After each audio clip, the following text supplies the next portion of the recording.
बोलती रजाई, सर्दियों की एक कड़कती रात। ठंडी हवाएं खिड़की के टूटे हुए कांच से अंदर तक चुभ रही थीं।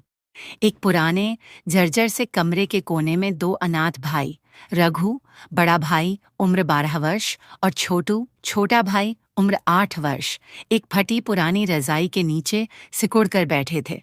यह रजाई उनकी माँ की आखिरी निशानी थी जो उनके साथ बची थी। कमरे में अंधेरा था। दीवारों पर ठंड की वजह से सीलन उभर आई थी। छोटू कांपते हुए बोलता है, छोटू भैया बहुत ठंड लग रही है, हाथ तो बर्फ जैसे हो गए हैं। रघु छोटू को अपनी बाहों में समेटते हुए, डर मत छोटू, मैं हूं ना, तुम्हें ठंड नहीं लगेगी, देखो रजाई ओढ़ लो।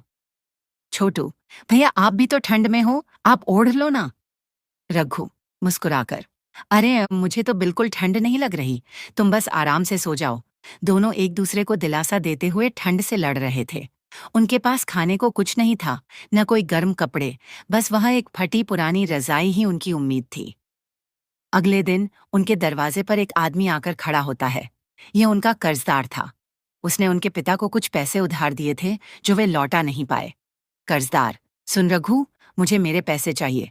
तेरा बाप मर गया, अब तू मेरा कर्ज चुकाएगा। रघु गिड़गिड़ाते हुए, साहब हमारे पास कुछ नहीं है, बस यही रजाई है और छोटू को बिना इसके ठंड में कुछ हो जाएगा। कर्जदार हंसते हुए, तो आज से ये रजाई मेरी, अब ठंड में मरना हो तो मर जाओ। कर्जदार ने उनकी आखिरी उम्मीद, वह रजाई छीन ली। छोटू रोने लगा, छोटू भैया अब हम क्या करेंगे, हमें बहुत ठंड लगेगी। रघु आंसू रोकते हुए, डर मत छोटू, मैं हूं ना, जब मैं तुम्हारे साथ हूं ठंड हमारा कुछ नहीं बिगाड़ सकती। रात का समय, बिना रजाई के ठंड और बढ़ गई थी। दोनों भाई एक दूसरे को कसकर पकड़े हुए थे। छोटू भैया तुम्हें ठंड तो नहीं लग रही। रघु ठंड से कांपते हुए भी मुस्कुराकर, नहीं मुझे बिल्कुल ठंड नहीं लग रही, और तुम्हें। छोटू धीमे स्वर में, नहीं भैया, जब आप मुझे पकड़कर रखते हो तो ठंड चली जाती है। धीरे धीरे ठंड उनके शरीर पर हावी हो गई। अगली सुबह जब पड़ोसियों ने देखा तो दोनों भाई एक दूसरे से लिपटे हुए ठंड से जमे हुए थे।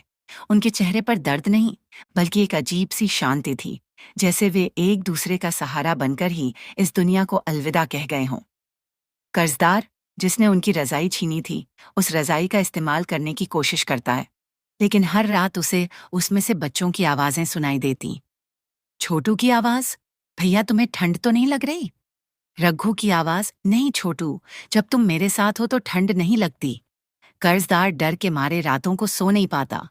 वह समझ जाता है कि उसने उन मासूम बच्चों की आखिरी उम्मीद छीनकर कितना बड़ा पाप किया है। यह कहानी उस समाज को आईना दिखाती है जहां गरीबों की मजबूरी का फायदा उठाया जाता है। रघु और छोटू जैसे बच्चे गरीबी और ठंड से जूझते हुए अपनी जान तक गंवा देते हैं, लेकिन उनकी मासूमियत और प्यार की गूंज हमेशा के लिए अमर हो जाती है। इस एकांकी के माध्यम से यह संदेश दिया गया है कि हम सबको जरूरतमंदों की मदद करनी चाहिए। एक छोटी सी दया किसी की जिंदगी बदल सकती है।